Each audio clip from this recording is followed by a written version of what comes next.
महाराष्ट्र में हार के बाद उद्धव गुट के नेता काफी परेशान लग रहे हैं। संजय राउत जो बड़ी बड़ी बातें कर रहे थे वो अब समझ गए हैं कि उन्होंने बहुत बड़ी गलती कर दी थी। कहा जाता है कि संजय राउत ने ही उद्धव ठाकरे को बहकाकर बीजेपी से अलग करवाया था। संजय राउत ने उद्धव को सपने दिखाए थे कि कांग्रेस और शरद पवार के साथ जाकर वो अगले 25 सालों तक सत्ता में रहेंगे, लेकिन वो ये भूल गए थे कि वो बीजेपी से पंगा ले रहे हैं और अब उद्धव के पास ना तो सत्ता है और ना ही पार्टी।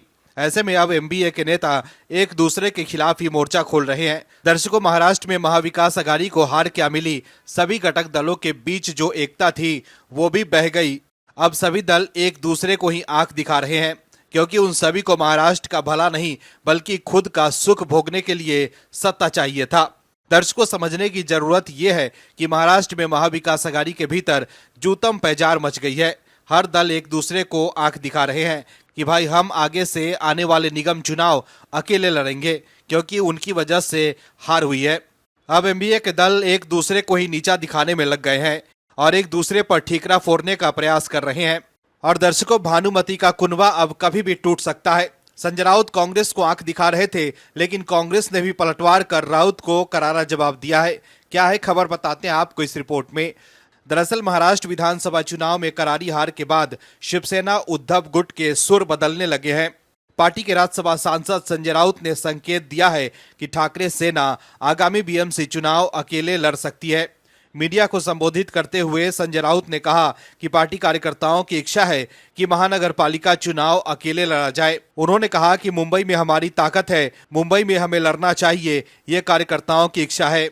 संजय राउत ने कहा कि विधानसभा चुनाव में विपरीत परिस्थितियों के बावजूद भी हमने मुंबई में 10 सीटें जीती, 4 सीट बहुत कम मार्जिन से हारे।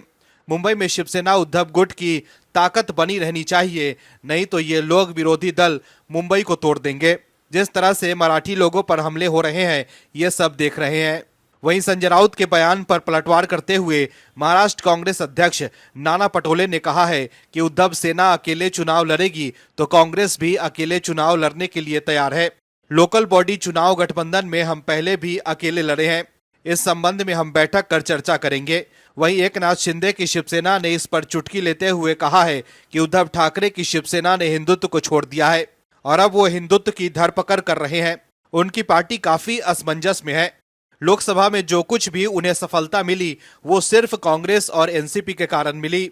अकेले चुनाव लड़ने के अलावा उद्धव ठाकरे के पास कोई चारा नहीं है, लेकिन क्या वो इतनी हिम्मत दिखा पाएंगे, ये सबसे बड़ा सवाल है।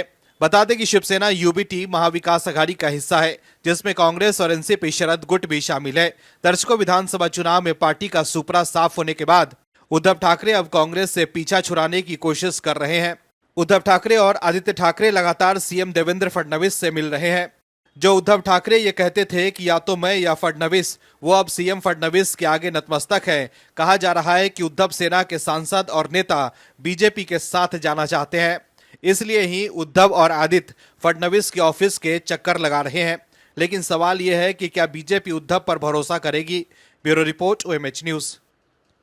आप दर्शकों से विनम्र निवेदन है कि चैनल को सब्सक्राइब जरूर करें।